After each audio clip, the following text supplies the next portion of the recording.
everyone, welcome to your very own Easily. This is Dr. Sudha, your mentor for biology. So हमारी आज की class में हम क्या करने वाले हैं?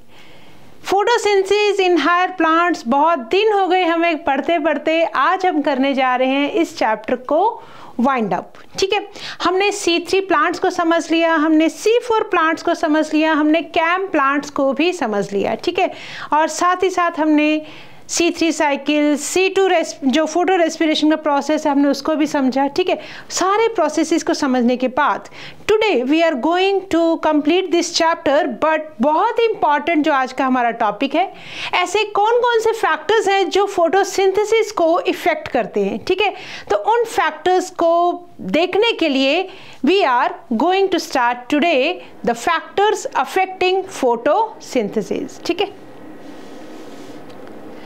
ओके, इससे पहले कि हम कुछ भी स्टार्ट करें, एक बार ये देखते हैं कि हमें अपने आप को इजीली ऐप के साथ जोड़ना कैसे है। ठीक है, इजीली ऐप के साथ जोड़ने के लिए क्या करेंगे बेटा, गूगल प्ले स्टोर पर जाएंगे, इजीली ऐप को करेंगे डाउनलोड, फ़ोन नंबर फिल करके अपना अकाउंट कर देंगे क्रिएट। और जैसे ही आप न्यू अकाउंट क्रिएट करेंगे अपना, उसके बाद आपसे कुछ आपकी इन्फॉर्मेशन पूछी जाएगी।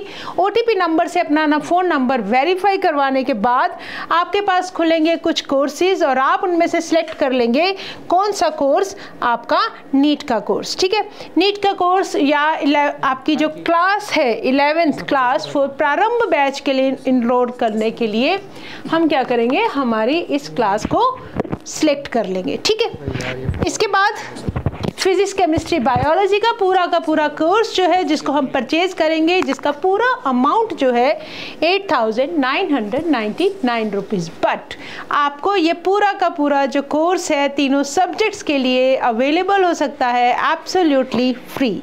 ठीक है, और not only free course, free videos आपको मिलेगी बेटा इसके साथ DPP एनोटेटेड PPT, और वो भी एक बहुत ही मतलब नो क्वालिटी कॉम्प्रोमाइज़ के साथ। कोई क्वालिटी कॉम्प्रोमाइज़ नहीं होगा बेटा। ठीक है, अच्छे से पढ़ रहे हैं हम, अच्छे से पढ़ेंगे। बस करना क्या होगा, फ्री इजीली कूपन कोड को एंटर कर देंगे। ठीक है, तो इसी के साथ ही स्टार्ट करते हैं हम हमारी आज की क्लास। और आज की क्लास का हमारा टॉपिक क्या है बेटा, फैक्टर्स अफेक्टिंग फोटोसिंथेसिस। ठीक है, ऐसे कौन कौन से फैक्टर्स हैं जो रेट ऑफ फोटोसिंथेसिस को इफेक्ट करते हैं, और इसी के साथ ही हम आज का जो चैप्टर है वो फिनिश कर देंगे। ओके, एक बार बेटा कुछ टर्म्स को समझते हैं। सबसे पहले ये समझेंगे हम what is carbon dioxide compensation point. Carbon dioxide compensation point किसी भी गिवन टाइम पर वो कंसंट्रेशन है कार्बन डाइऑक्साइड की जब रेट ऑफ फोटोसिंथेसिस जो है वो इक्वल हो जाए किसके, रेट ऑफ रेस्पिरेशन के। ठीक है, क्या होगा, रेट ऑफ फोटोसिंथेसिस अगर इक्वल हो जाए रेट ऑफ रेस्पिरेशन, उस पॉइंट को बोलेंगे carbon dioxide compensation point.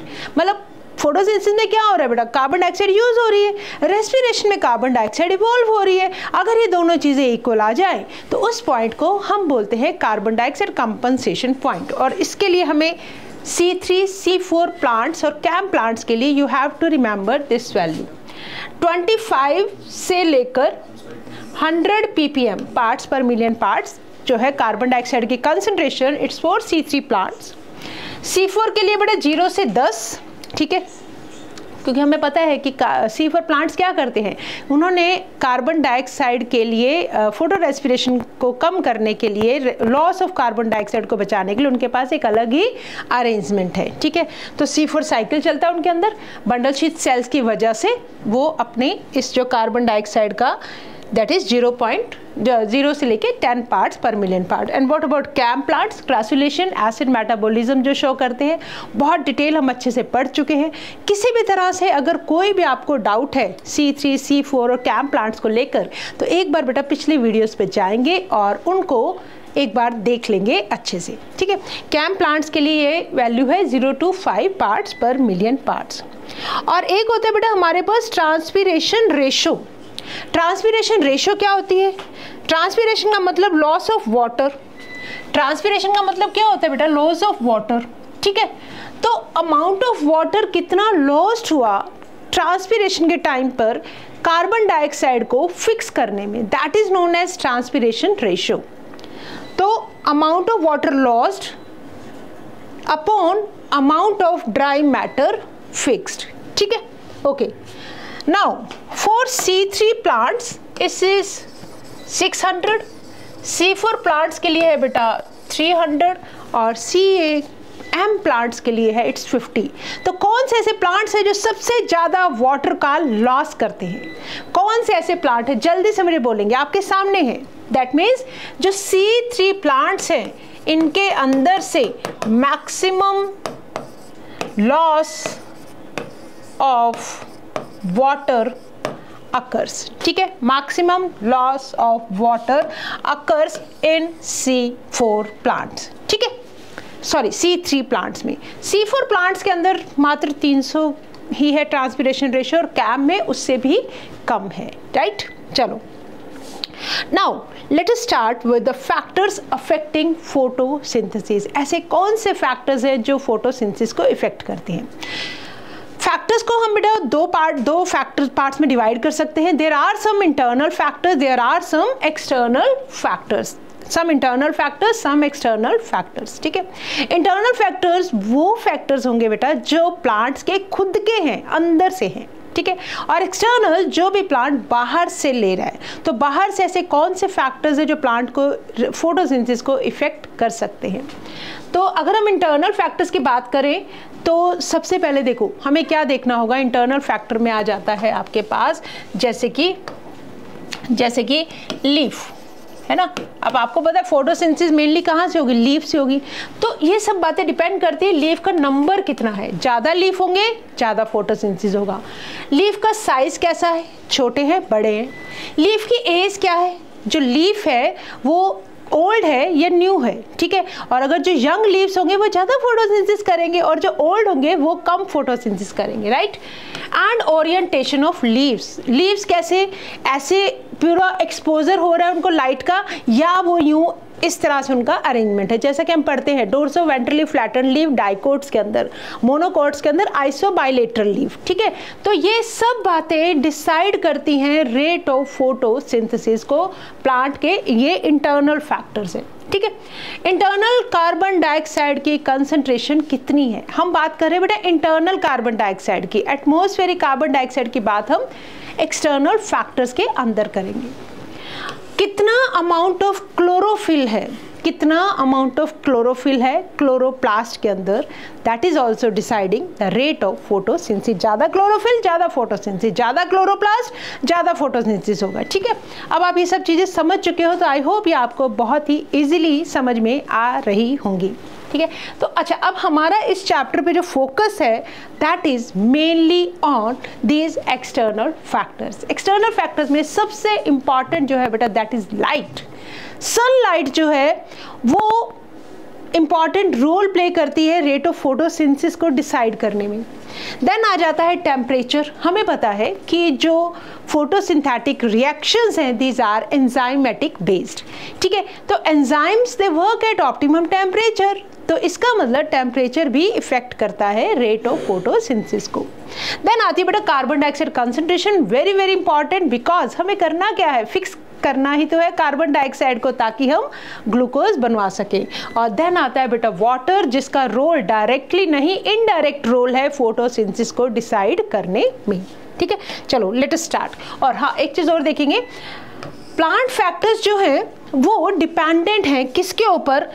Plant की genetic predisposition and growth of the plant के ऊपर भी डिपेंड करते हैं, ठीक है। चलो, तो सबसे पहले अपने कौन सा फैक्टर पढ़ने जा रहे हैं? हम पढ़ने जा रहे हैं बेटा, हाँ, फैक्टर्स को समझने के लिए हमें सबसे पहले लिमिटिंग फैक्टर के बारे में पता होना चाहिए।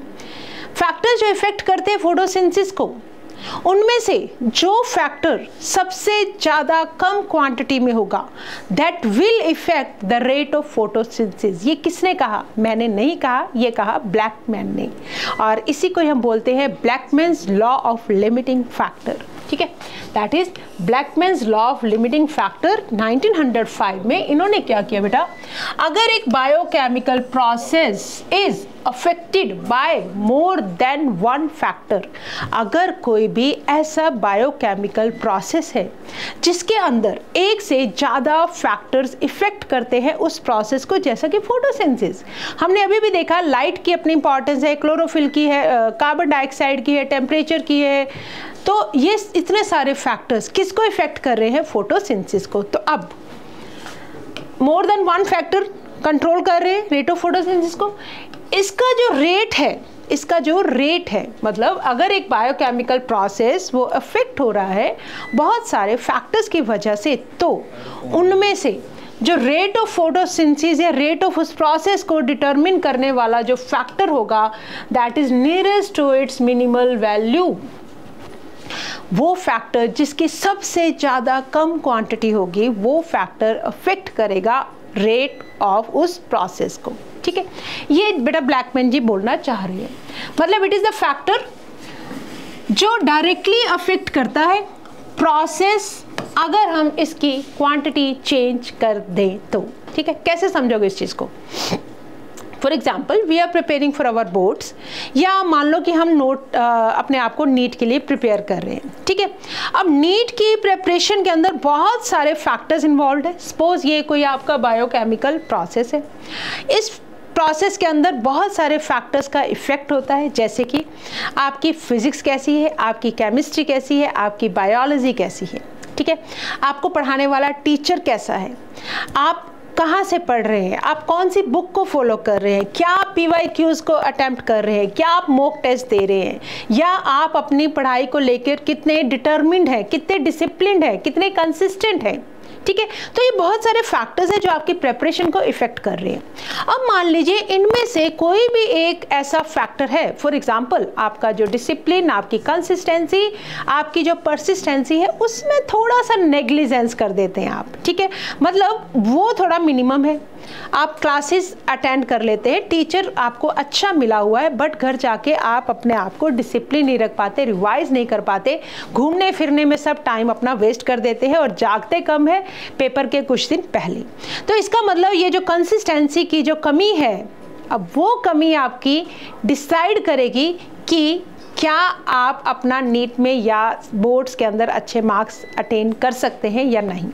तो मतलब सब कुछ अवेलेबल था, बस एक चीज़ की कमी थी, उस एक चीज़ की कमी ने पूरे के पूरे प्रोसेस को डिस्टर्ब कर दिया, मतलब उसकी जो सिंथेसिस या जो भी आपका प्रिपरेशन का रेट था उसको इफेक्ट कर दिया। आई होप आप लिमिटिंग फैक्टर का कंसेप्ट समझ चुके हैं। तो दैट इज नोन एज, क्योंकि ब्लैकमैन ने दिया था इसलिए हम इसको बोलते हैं बेटा ब्लैकमैन्स लॉ ऑफ लिमिटिंग फैक्टर। तो किसी भी प्रोसेस में कौन सा फैक्टर रेट ऑफ उस प्रोसेस को इफेक्ट करेगा, वो फैक्टर जो सबसे ज़्यादा कम क्वांटिटी में प्रेजेंट होगा। ठीक है, ओके। तो अब देखो, अब फॉर एग्जाम्पल अब हम NCERT की भाषा में समझ लेते हैं एग्जाम्पल के थ्रू।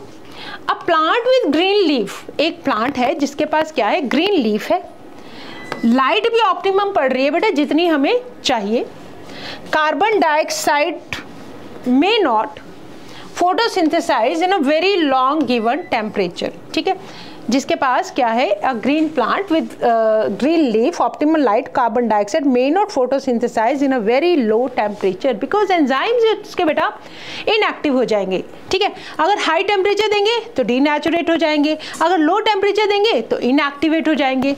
तो यहाँ पे क्या होगा बेटा, if optimum temperature is given तब ये फोटोसिंथेसिस करना शुरू कर देगा। अगर सब कुछ है, ग्रीन लीफ भी है, कार्बन डाइऑक्साइड भी है, लाइट भी है, बट टेम्परेचर नहीं है, तब क्या होगा, फोटोसिंथेसिस नहीं हो पाएगा। तो दैट मीन्स यहाँ पे लिमिटिंग फैक्टर कौन सा हुआ, टेम्परेचर। तो टेम्परेचर रेट ऑफ फोटोसिंथेसिस को यहाँ पर इस कंडीशन में अफेक्ट कर रहा है। तो ये कैसा फैक्टर बन गया, ये बन गया बेटा लिमिटिंग फैक्टर। ठीक है, चलो आगे बढ़े। हाँ जी, अब देखो दूसरा फैक्टर हमारे पास आता है light, that is really important. Light को हम 3 पार्ट्स में बेटा पढ़ते हैं। ठीक है, दैट इज लाइट की ड्यूरेशन कितनी है, लाइट की क्वालिटी कैसी है, लाइट की इंटेंसिटी कैसी है।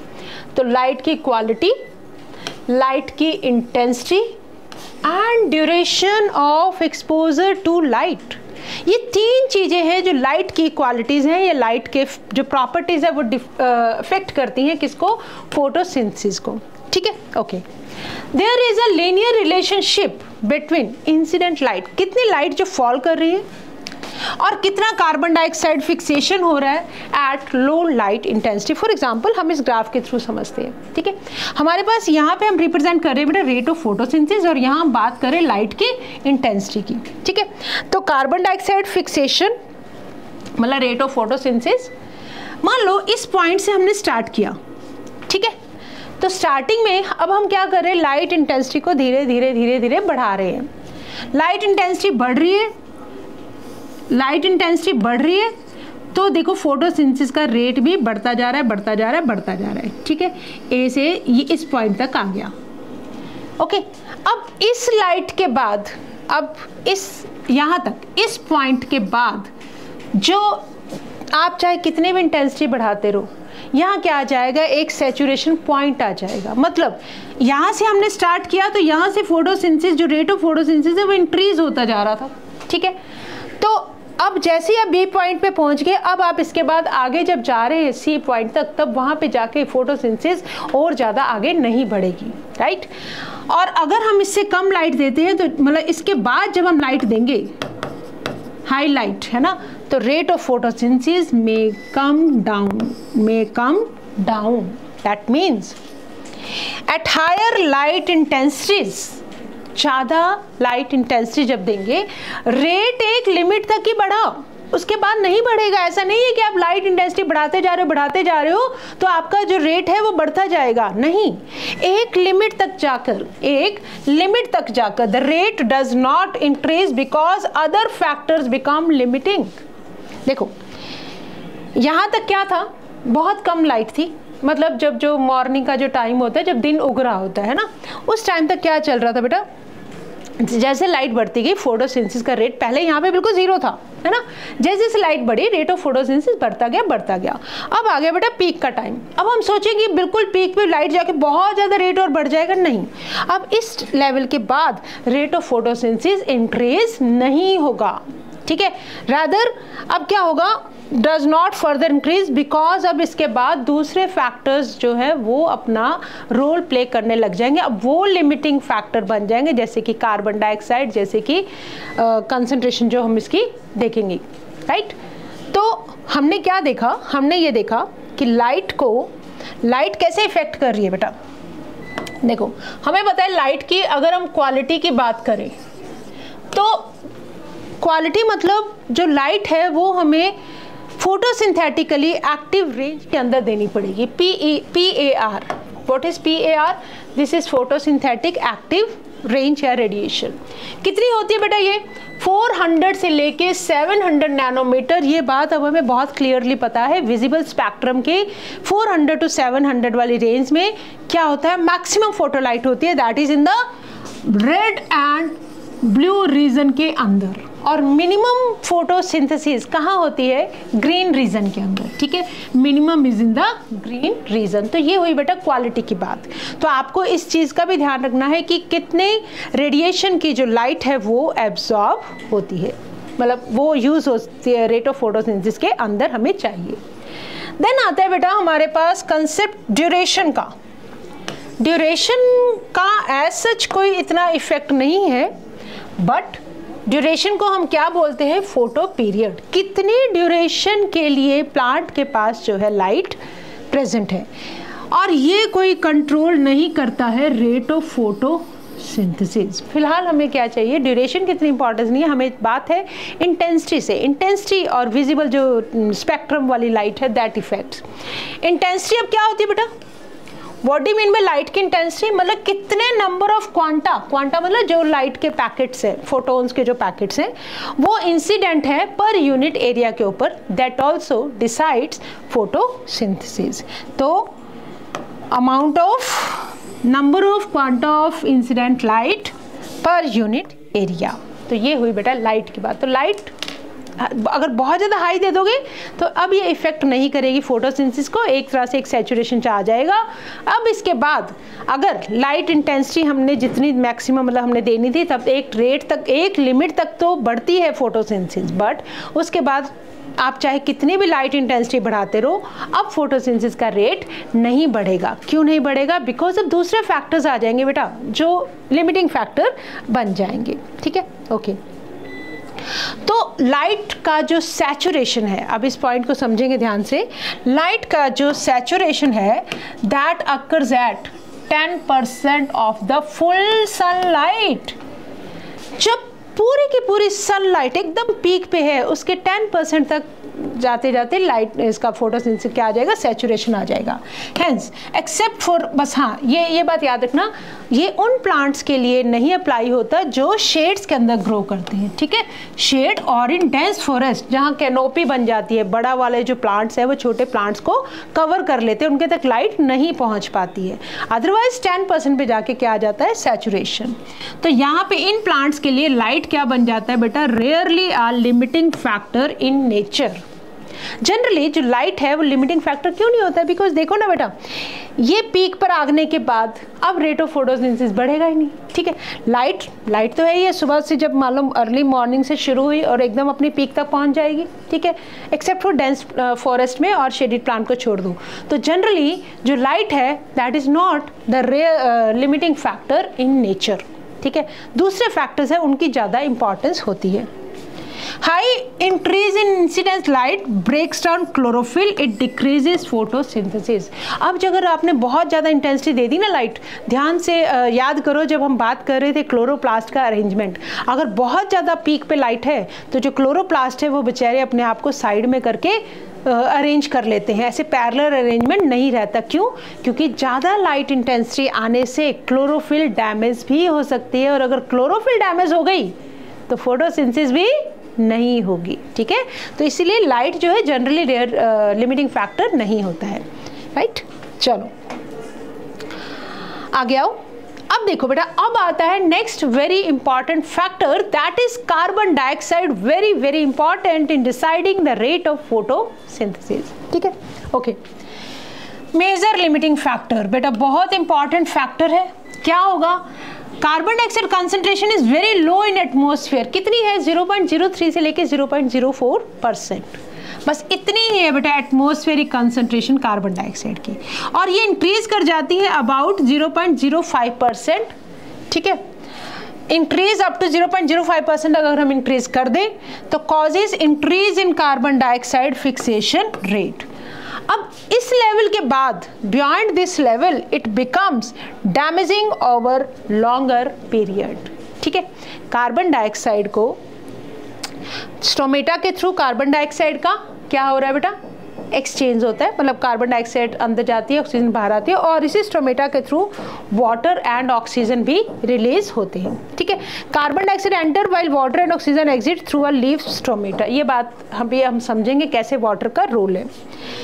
एट लो लाइट कंडीशंस, जब लाइट कम होती है तब उस time C3C4 plants do not respond to high carbon dioxide condition. Y?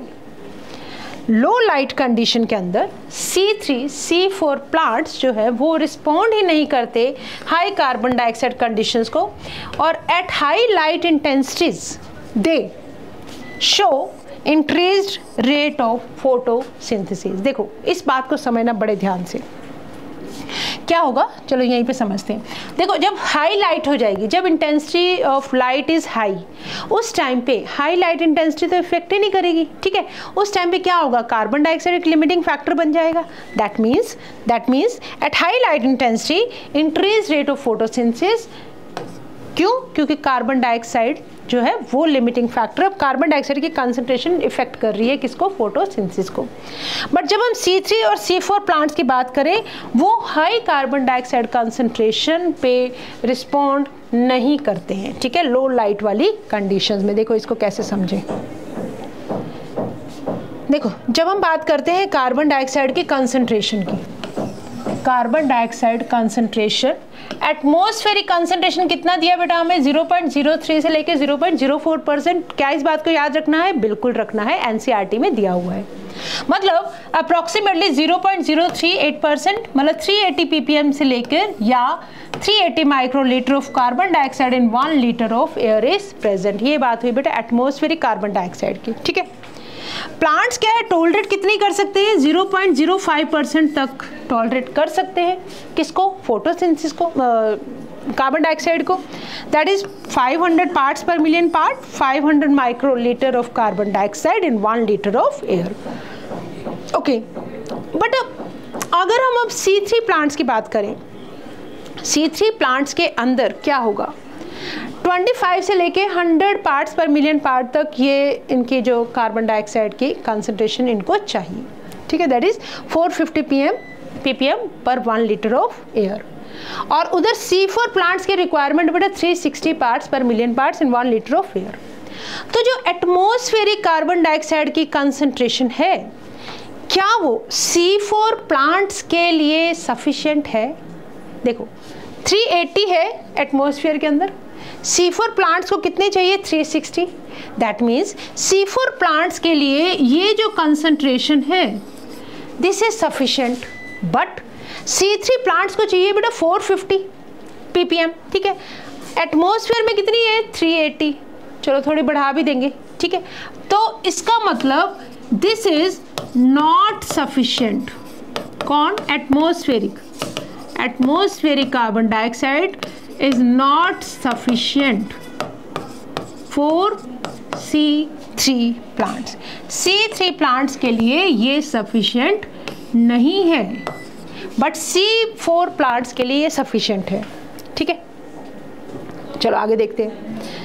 तो हम क्या बात कर रहे थे? हम बात ये कर रहे थे इतना बेटा कार्बन डाइऑक्साइड चाहिए किसके लिए? C3 प्लांट्स के लिए सफिशिएंट नहीं है एटमॉस्फेरिक, और C4 प्लांट के लिए सफिशिएंट है। साथ ही हम एक बात और कर रहे थे कि एट हाई लाइट इंटेंसिटी पर क्या होगा? Carbon dioxide becomes a limiting factor। हम अभी लाइट के साथ भी इसको देख रहे हैं। And eight low light intensity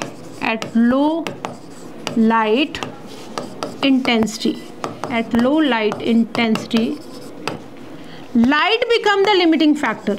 light becomes the limiting factor, ठीक है।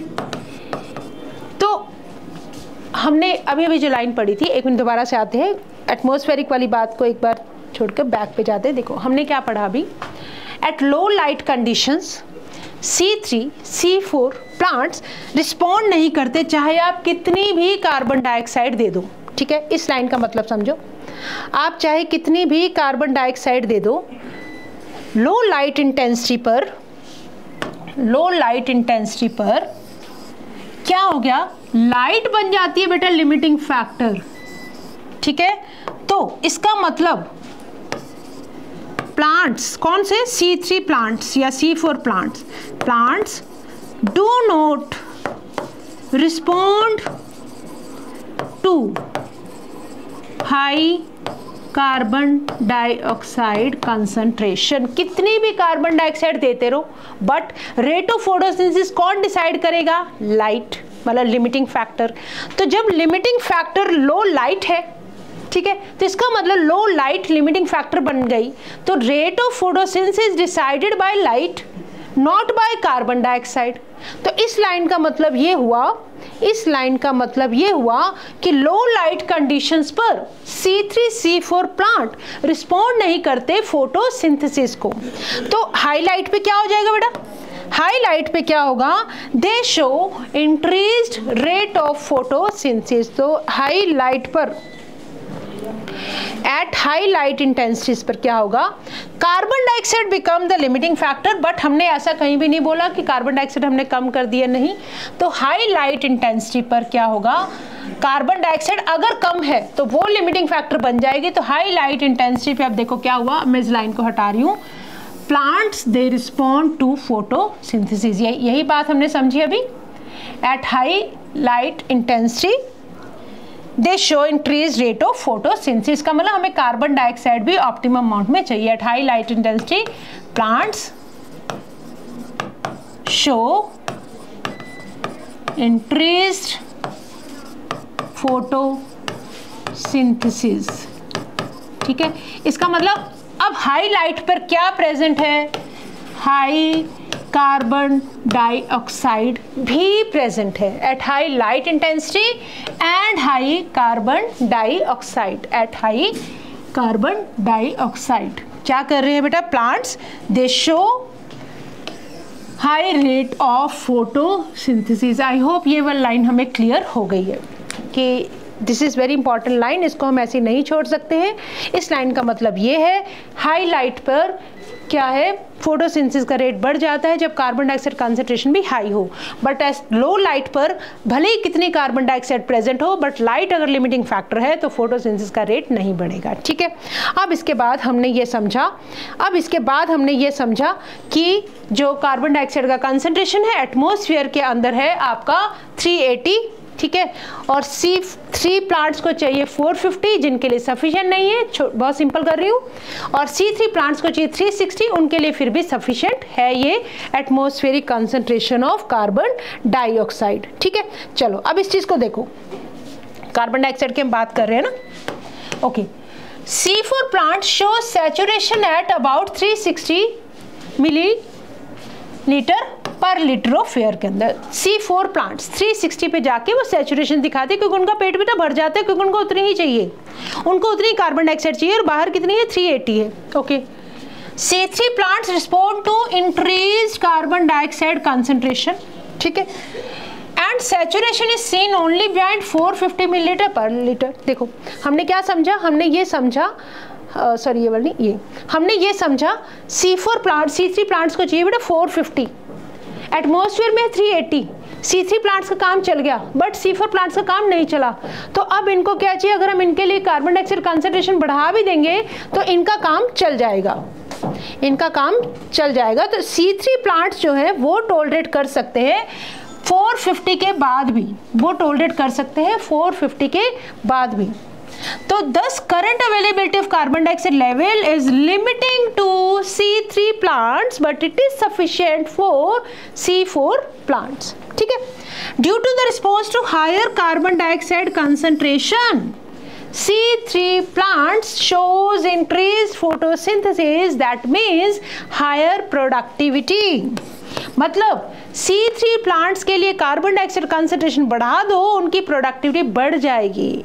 तो इसका हम यूज कहाँ कर सकते हैं, ग्लोबल वार्मिंग से क्या हो रहा है बेटा, कार्बन डाइऑक्साइड बढ़ रही है, तो वो C3 प्लांट्स के लिए बहुत ही अच्छी बात है, ठीक है। This fact is used for some green house crops, जैसे कि tomato, that is bell pepper. Green house effect में क्या होता है बेटा, कार्बन डाइऑक्साइड का कंसंट्रेशन तो बढ़ा रहे हैं हम, ठीक है। They are grown in carbon dioxide enriched atmosphere that leads to higher yield, ठीक है। तो हम क्या कर रहे हैं बेटा, हम ये कर रहे हैं carbon dioxide fertilisation effect, this is carbon dioxide fertilisation effect, ठीक है, that is needed for C3 plants. Global warming की वजह से क्या हुआ, टेम्परेचर इंक्रीज होने की वजह से, ग्लोबल वार्मिंग से क्या हो रहा है, carbon dioxide concentration is increased, ठीक है। तो इसी को ही हम किस में यूज कर रहे हैं, किसके अंदर, green house effect, this is what, green house effect. तो ग्रोथ ऑफ C3 प्लांट्स की जो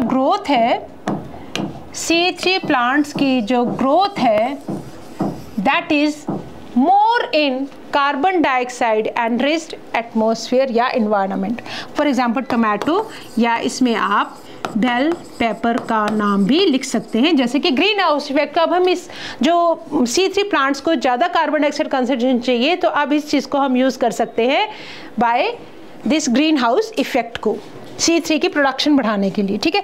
both C3 and C4 plant respond to higher carbon dioxide concentration only during high light intensity. अब इस बात को बेटा याद रखेंगे, क्यों कार्बन डाइऑक्साइड कंसंट्रेशन को क्यों रिस्पॉन्ड करते हैं, बिकॉज हाई लाइट अब लिमिटिंग फैक्टर नहीं है, ठीक है। हाई लाइट पे जाके तो मतलब एक सैचुरेशन आ जाता है, तो अब यहाँ पे कार्बन डाइऑक्साइड की कंसंट्रेशन जब हम बढ़ाएंगे तो C3 C4 प्लांट दोनों रिस्पॉन्ड करेंगे, बिकॉज अब जो है light, high light is not a limiting factor, right. I hope आपको ये बात क्लियर हो गई है। ओके, नेक्स्ट आओ बेटा, कौन सा फैक्टर, दैट इज टेम्परेचर की अब हम बात कर रहे हैं, ठीक है। टेम्परेचर में क्या होगा, देखो हमें पता है फोटोसिंथेसिस के अंदर there are both dark reactions as well as light reactions. Dark reactions are more enzymatic as compared to light reactions, ठीक है। Being enzymatic, dark reactions being enzymatic, तो इसका मतलब डार्क रिएक्शंस को कौन कंट्रोल कर रहा है, टेम्परेचर कंट्रोल कर रहा है, ठीक है। Influence of temperature on light reactions is very less, बहुत कम होगा बेटा। लाइट रिएक्शन में कम एंजाइम, मतलब जरूरत नहीं पड़ती एंजाइम्स की, ठीक है। बट डार्क रिएक्शंस के अंदर दे आर एंजाइमेटिक, तो टेम्परेचर, क्योंकि एंजाइम्स कैसे होते हैं बेटा, they work at optimum temperature. C4 plants के अंदर they respond to higher temperature and shows higher rate of photosynthesis. C4 plants की तो जो पूरी हमने अरेंजमेंट पढ़ा, क्रैंस नॉट में पढ़ी, बंडल शीट्स को पढ़ा, तो वो सारा अडाप्टेशन किसके लिए था, हायर टेम्परेचर के अंदर ही तो मिलते हैं C4 प्लांट्स, ठीक है। C3 plants have a much lower temperature, optimum temperature बहुत कम चाहिए। Temperature optimum of plants also depend करता है वो किस जगह पे रहते हैं। ट्रॉपिकल प्लांट्स को हायर टेम्परेचर चाहिए, ऑप्टिमम होता है। Then the plants this are adapted to temperature temperate climates, मतलब टेम्परेट क्लाइमेट्स में कम टेम्परेचर चाहिए, ट्रॉपिकल में हमें ज़्यादा टेम्परेचर चाहिए। देखो फोटोसिंथेसिस को स्टार्ट करने के लिए जो ऑप्टिमम टेम्परेचर है दैट इज रिक्वायर्ड इज कितना है वो 0 to 5 डिग्री सेल्सियस, ठीक है। हम किसकी बात कर रहे हैं बेटा, हम बात कर रहे हैं टेम्परेचर की। हम किसकी बात कर रहे हैं, टेम्परेचर कैसे इफेक्ट करता है, ठीक है। चलो, except gymnosperms, optimum temperature photosynthesis को बिगिन करने के लिए 0 to 5 डिग्री सेल्सियस होना चाहिए। जिम्नोस्पर्म्स को छोड़ दो, वो मिनिमम टेम्परेचर जो उनका है that can be -35 degree Celsius to begin photosynthesis, ठीक है। जिम्नोस्पर्म्स को हमने छोड़ दिया। अब अगर हम रेंज की बात करें, ऑप्टिमम टेम्परेचर C3 प्लांट्स के लिए कितना चाहिए बेटा, 20 से 25 डिग्री सेल्सियस पे भी ये फोटोसिंथेसिस शो कर सकते हैं। C4 के लिए थोड़ा सा ज़्यादा हो जाएगा, क्योंकि वो मिलते ही कहाँ है, ट्रॉपिकल रीजन, हाई टेम्परेचर वाले रीजन में। और कैम प्लांट्स के लिए बिल्कुल जैसे सेक्युलेंट्स प्लांट्स बिल्कुल ड्राई एरिड कंडीशंस के अंदर रहते हैं, उनके लिए ऑप्टिमम टेम्परेचर हो जाएगा 50 से 55 डिग्री सेल्सियस। और कुछ ऐसी ग्रीन एल्गी भी हैं हमारे पास which lives in hot water spring, तो उनके लिए optimum temperature can be about 70 से लेके 75 डिग्री सेल्सियस तक भी हो सकता है, ठीक है। ये हुई बेटा टेम्परेचर की बात। क्योंकि एंजाइमेटिक है रिएक्शंस, डार्क रिएक्शंस, तो इसलिए टेम्परेचर की भी अपनी इंपॉर्टेंस है अलग अलग काइंड्स के प्लांट्स के अंदर, ठीक है। देन आता है हमारा last external factor that is water. Water ना बेटा डायरेक्टली नहीं इफेक्ट करता फोटोसिंथेसिस को, हाँ इनडायरेक्टली इफेक्ट करता है, ठीक है। कैसे करता है, let us understand. Water stress मतलब पानी की कमी, क्या होगा, स्टोमेटा क्लोज कर देंगे, hence reduce the carbon dioxide availability. Water stress की वजह से क्या हुआ बेटा, स्टोमेटा क्लोज हो गई, वाटर की अवेलेबिलिटी कम हो गई, ताकि ट्रांसपीरेशन कम हो जाए। अभी समझा रही इस लाइन का मतलब क्या है। Water stress also wilts leaf, thus reduces the surface area of the leaves and their metabolic activities. NCERT ने दो बातें सीधी सीधी लिख दी, बट हम अभी समझेंगे कैसे कैसे, है ना। देखो जैसे बेटा वाटर स्ट्रेस होता है, वाटर स्ट्रेस का मतलब पानी की कमी होती है।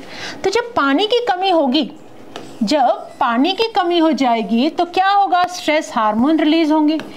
ABA क्या है बेटा, स्ट्रेस हार्मोन है।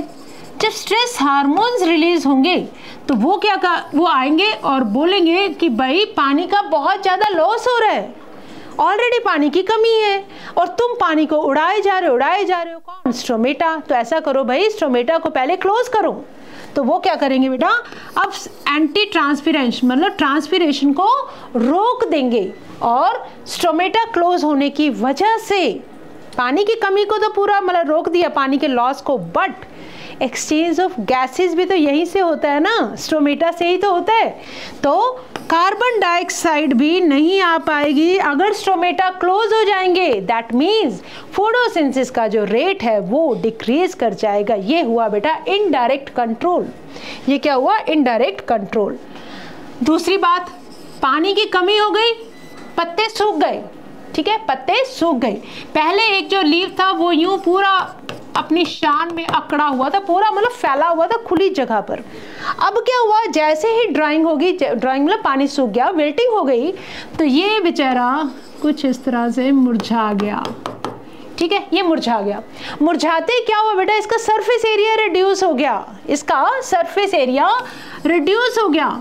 सरफेस एरिया रिड्यूस होने की वजह से फोटोसिंथेसिस जो है रिड्यूस हो गई, फोटोसिंथेसिस का रेट जो है डिक्रीज हो गया। देखो यही वाला डायग्राम था जो मैं आपको अभी बता रही थी। यस, नो डाउट स्ट्रोमेटा के थ्रू वाटर का लॉस हो रहा है, उसको हमने बंद करा दिया, वाटर की कमी हो गई, एबीए आया, एबीए ने स्ट्रोमेटा क्लोज कराया, बट साथ ही साथ कार्बन डाइऑक्साइड आने का रास्ता भी तो बंद कर दिया, जिसकी वजह से फोटोसिंथेसिस जो है रिड्यूस हो गई। तो इसी के साथ ही we have completed with all the external factors, ठीक है। तो now it's the time to give answer of some questions. जल्दी से क्वेश्चंस के आंसर देंगे ताकि आज हम इस चैप्टर को फिनिश कर दें। What is the key difference between the response of C3 and C4 plants to increase carbon dioxide concentration? Carbon dioxide concentration increase होने से C3 प्लांट्स की प्रोडक्टिविटी बढ़ जाएगी, ठीक है।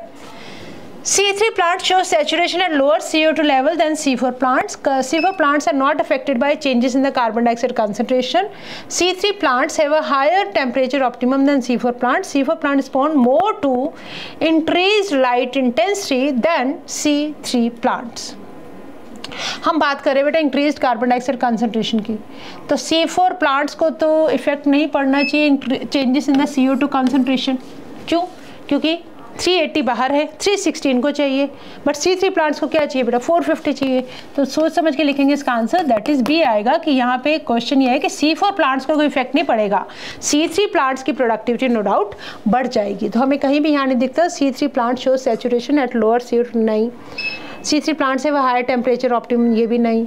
C3 प्लांट्स को तो बल्कि कम टेम्परेचर चाहिए, है ना। C4 plant respond more to increase light intensity, नहीं। लाइट इंटेंसिटी की बात कब आती है? हाई लाइट इंटेंसिटी पे जाके कोई फर्क नहीं पड़ता है। अगर कार्बन डाइऑक्साइड मतलब फिर कार्बन डाइऑक्साइड लिमिटिंग फैक्टर बन जाती है, ठीक है। चलो, under what condition do both C3 and C4 plant respond to high carbon dioxide concentration? High carbon dioxide concentration को दोनों प्लांट्स कब रिस्पॉन्ड करेंगे? जब लाइट इंटेंसिटी हाई हो, है ना। उस टाइम पे light is not a limiting factor, light is not a limiting factor. Okay, then आ जाओ बेटा, what is the primary reason for water stress affecting photosynthesis? Photosynthesis अगर ज़्यादा होगी तो क्या होगा? इट इंक्रीजेस स्टोमेटल ओपनिंग, नहीं, क्लोज कर देगी stomata. It enhances metabolic activities, no. It reduces, हाँ, स्टोमेटा के क्लोज होने की वजह से due to closure of stomata क्या हो जाएगा बेटा? कार्बन डाइऑक्साइड की कमी हो जाएगी। तो वाटर स्ट्रेस इनडायरेक्टली अफेक्ट कर रहा है। Why is the light saturation typically not a limiting factor in photosynthesis in nature? क्यों? Light intensity is always optimal for photosynthesis. Plants have adapted to know chlorophyll breakdown occurs at high light intensity. Photosynthesis occurs only in the direct dense forest. तो generally light जो intensity है always optimal ही होती है for photosynthesis को, ठीक है। और हाँ, chlorophyll breakdown occurs at high light intensity, yes, इसको लिखेंगे। Why is light saturation typically not limiting factor? Because high light पे क्या होगा बेटा, क्लोरोफिल, हाँ क्लोरोफिल ब्रेक डाउन करेगा, बट यहाँ पे आंसर आएगा हमारा A, light intensity always optimal. This we have completed with the chapter photosynthesis in higher plants, and today we have understood about the factors affecting photosynthesis. So this is the time to say thank you, but always remember that you have to learn with a smile. और हम इसके बाद शुरू करेंगे हमारा next chapter, respiration in plants. Till then, bye bye.